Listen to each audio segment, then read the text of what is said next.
ये जो एजीटीएफ बनी है मेनली जो ऑर्गेनाइज क्राइम्स और माफिया गैंग्स है, जो अवैध गतिविधियों से पैसा कमाना प्लस लोगों में दहशत फैलाना, एक्सटॉर्शन करना और फायरिंग करना, इस तरह के जो गैंग्स है, जो एक्टिव राजस्थान के गैंग्स है प्लस इंटरस्टेट गैंग्स है, उनके ऊपर चिन्हित करना, निगरानी रखना और कार्रवाई करना, इसके लिए बनाई गई है।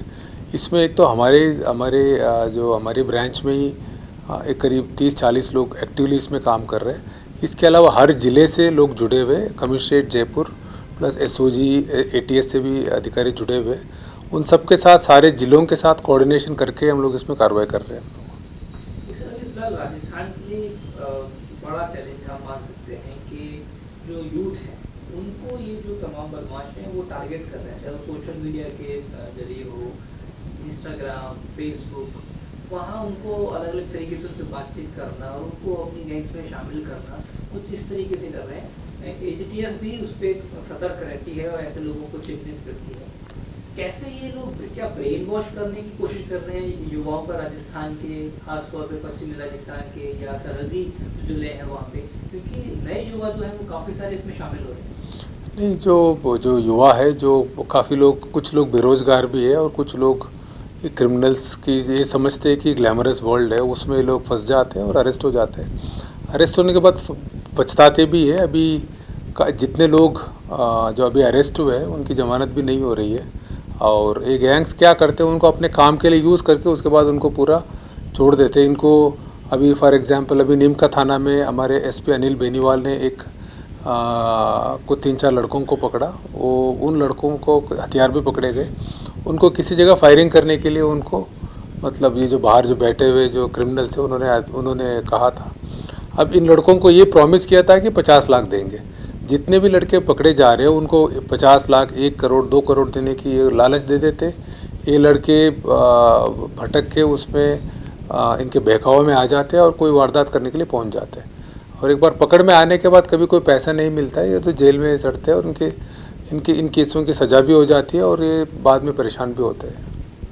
तो राजस्थान के लॉ एंड ऑर्डर के लिए ये जो लॉरेंस बिश्नोई नाम का जो अपराधी है, लगातार एक्शन भी लिए जा रहे हैं। ये इसकी जो गैंग है सर्टेन, कुछ राजस्थान के बाहर हैं, देश के बाहर हैं, विक्रम बड़ार की बात करें या दूसरे बात करें, हाल ही में पूछताछ के लिए उसको राजस्थान में लाया गया था। तो क्या इनकी कुछ गैंग्स के ऐसे कनेक्शन सामने आए हैं, क्यों राजस्थान को बार बार ये टारगेट कर रहे हैं? क्या राजस्थान जैसा जो एक बड़ा स्टेट है कोई सॉफ्ट टारगेट है ऐसे बदमाशों के लिए? नहीं, अभी एक्चुअली बदमाशों के लिए कोई स्टेट बॉर्डर नहीं है। और पहले भी हमारे जैसे पहले जो राजस्थान के जो बड़े गैंग थे, राजू टेट गैंग और आनंदपाल गैंग, तब भी ये दोनों गैंग्स भी बाहर जाते थे और शरण लेते थे। और बाहर के भी कोई अपराधी आते उनको भी यहाँ शरण मिलता था। तो जो इन गैंग्स के लिए कोई बॉर्डर नहीं है। और जब भी ये दोनों गैंग्स एक बार इन दोनों की मतलब ख़त्म होने के बाद जहाँ वैक्यूम होता है वहाँ कोई ना कोई उसको फिल करने के लिए कोशिश करता है। तो इसमें जैसे उस गैंग के कुछ स्प्लिंटर लोग हैं, किसी के साथ जुड़ गए और राजू टेट के कुछ लोग अलग जुड़ गए। और ऐसे नहीं कि राजस्थान को टारगेट कर रहे हैं, ये तो ये गैंग्स हर जगह एक्टिव है। राजस्थान में जो वारदातें हुई है वो सब पकड़े गए, जैसे राजू टेट वाला हो, सुखदेव सिंह गोगामेडी वाला हो, उसमें पकड़े गए, अरेस्ट भी हो गए, चार्जशीट भी हो गए। तो हम लोग अब जो जेल में हैं उनकी भी निगरानी रख रहे हैं और बाहर जो है उनको भी कोशिश कर रहे हैं आइडेंटिफाई करके कहाँ है, कौन सी जगह है, और एजेंसीज़ के साथ मिलकर उनको यहाँ लाने के लिए भी कोशिश कर रहे हैं हम लोग। और उससे ज़्यादा हम लोग यहाँ जो लोग उनके साथ जुड़ना चाहते हैं, उनको सपोर्ट करना चाहते हैं, इवन सोशल मीडिया में उनके लिए सपोर्ट कमेंट करते हैं और उनको लाइक करते हैं, उनके खिलाफ़ भी आइडेंटिफाई करके कार्रवाई कर रहे हैं। और हम बेसिकली अभी कोशिश कर रहे हैं कि राजस्थान के हमारे धरती के अंदर जो लोग हैं ये कोई जुड़े नहीं, और जुड़ेंगे तो इनको सख्त जो कानूनी जो भी प्रावधान में सज़ा होगी वो सज़ा कराने के लिए हम कटिबद्ध हैं। सर, सोशल मीडिया के जरिए ये गैंगस्टर्स यूथ को ही इस तरीके से टारगेट करते हैं कि जो चाहे वो फेसबुक हो, इंस्टाग्राम हो? नहीं, यूथ क्या इम्प्रेशनेबल होते हैं, उनको समझ में नहीं आता है कि इस रास्ते में क्या होगा। और अभी क्योंकि सबके पास मोबाइल है और ज़्यादातर यूथ इसकी आदी भी यूथ ही नहीं है, हम काफ़ी लोग, हम भी है, मोबाइल के आदी हो चुके हैं। कुछ ना कुछ रील्स देखते रहते हैं, इंस्टाग्राम देखते रहते हैं और फेसबुक देखते रहते हैं, व्हाट्सअप देखते रहते हैं। तो ये इजी टारगेट हो जाते हैं। क्योंकि आप देखिए हमारे ज़्यादा टाइम तो बहुत लोगों के टाइम मोबाइल पे गुजरता है, वो अलग बीमारी है। तो उसमें क्या ये लड़के फंस जाते हैं, वो सारे भी नहीं फंसते, लेकिन अब एक फायरिंग करने के लिए हर एक की ज़रूरत नहीं, एक आध आदमी की ज़रूरत है। और अगर 100 को कोशिश करेंगे एक आध फंस जाते हैं और हमारे पकड़ में भी आ जाते हैं, और उनको उसी धारा में, सख्त धारा में हम केस बना रहे हैं हम लोग। हम अभी हमारी यही कोशिश है इनको आइडेंटिफाई करके अरेस्ट करना है। आपने जब से ये सीट संभाली है एंटी गैंगस्टर टास्क फोर्स की, तब से बहुत सारी कार्रवाइयाँ भी हुई हैं और कई हजार रुपए के जो इनामी बदमाश थे उनको भी पकड़ा है। बहुत सारे जो जैसे भरतपुर में जगीना हत्याकांड था, इसके अलावा लॉरेंस के कुछ और गुर्गे थे, वो भी पकड़ने अलग अलग टीमों से काम कराते। तो अभी कितना चैलेंज रहता है इस चीज़ को कंप्लीट करने में कि अब फील्ड में जो आप काम करा रहे हैं, किस तरीके से देखते हैं इसे कि अभी ये छोटी कार्रवाइयाँ हैं, अभी कुछ और बड़े चैलेंजेस बाकी?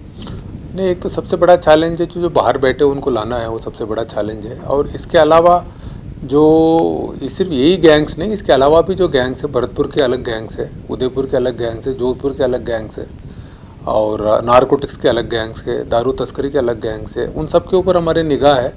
और जो इनामी अपराध, सबसे पहले हम लोगों ने पहले ही क्राइम ब्रांच की तरफ से भी जितने भी जो वांटेड क्रिमिनल है, जो बड़े हैं और फायरिंग किए हुए हैं, और उनके खिलाफ इनाम घोषित करने के लिए हमने आदेश दिया था। उसमें काफ़ी 50,000 के 3-4 इनामी पकड़े गए, हमारे एजीटीएफ टीम ने पकड़ा, कुछ 25,000 के पकड़े गए। और एक तो हम खुद भी पकड़ते हैं हमारा टीम, प्लस हम जो डिस्ट्रिक्ट की डीएसटीज है उनसे कोऑर्डिनेशन करते हैं, जिला एसपी से एजी से कोऑर्डिनेशन करते हैं, हमारे पास कोई इन्फॉर्मेशन है शेयर करते हैं, और कुछ जगह उनके साथ जॉइंटली हम उनके साथ मिलकर करते हैं। और ये पूरा राजस्थान पुलिस की एफर्ट है, और इसमें काफ़ी एनडीपीएस की भी कार्रवाई कराई है हमने, और इनामी अपराधी भी पकड़े हैं, आर्म्स एक्ट के भी काफ़ी जो मॉड्यूल्स है उनको बस्ट किया है, और 3-4 जगह जो मर्डर होने वाला था उनको रोका है। तो ये प्रयास लगातार जारी रहेगा, और ये जो इनको इस क्राइम को रोकने की इच्छा शक्ति में कोई कमी नहीं रहेगी। सर, एक आखिरी सवाल कि जो इनकी संपत्तियां हैं, जो ये लूट से, डकैती से और फिरौती से बनाते हैं, उसके ऊपर जब पुलिस कार्रवाई करती है तो वो कितना बड़ा चोट पहुंचाता है इनको? नहीं, उसके लिए हम लोग बहुत सीरियसली कार्रवाई कर रहे हैं। अब जितने भी ये जो बड़े क्रिमिनल्स हैं उनके खिलाफ, फॉर एग्जांपल एनडीपीएस में जो है वो एक 68F है, उसमें सिर्फ प्रतापगढ़ जिला अकेले ने करीब 7-8 इनकी जो तस्करों की प्रॉपर्टी फ्रीज़ कराई है, और जोधपुर में फ्रीज़ हुए प्रॉपर्टी, गंगानगर में हुए, जयपुर में हुए, नारकोटिक्स की हो गई। इसके अलावा जो इस तरह की संपत्ति अगर प्रेडिकेट ऑफेंस में अगर संपत्ति अर्जित की है तो ईडी पीएमएल एक्ट है, उसमें भी ईडी भी कार्रवाई कर सकती है। तो उनको भी हम आइडेंटिफाई कर रहे हैं, संपत्ति आइडेंटिफाई करके ईडी से भी कार्रवाई कराएंगे। अगर कोई बेनामी रखा है तो बेनामी ट्रांजैक्शन एक्ट है, आईटी विभाग भी कार्रवाई कर सकता है। और जहाँ इलीगली बन गया, बिल्कुल इलीगली बन गया, जैसे यहाँ सुखदेव सिंह गोगामेडी वारदात में एक रोहित राठौड़ है, उसके कुछ पोर्शन इलीगल बना था, तो ये नगर निगम ने उसके खिलाफ कार्रवाई की। तो इस तरह से जहाँ जहाँ प्रॉपर्टीज़ की है, जैसे भरतपुर में जो जगीना हत्याकांड के वारदात के कुछ वांटेड थे, एसपी साहब ने वहाँ 2-3 जो बड़े बदमाश थे उनकी प्रॉपर्टी के ऊपर अवैध कब्जा था, उनको हटवाया है एसपी मृदुल कछावा साहब ने। तो इस तरह से प्रॉपर्टी भी जो चोट पहुंचाने के लिए कोशिश करेंगे, प्रॉपर्टी भी फ्रीजर की। इसके अलावा इनकी केसों में सजा कराने के लिए भी कोशिश करेंगे, केसों को आइडेंटिफाई करेंगे, कोर्ट में क्या स्थिति है वो देख के स्पेशल पीपी लगाएंगे और कोशिश करेंगे इन केसों में सजा हो।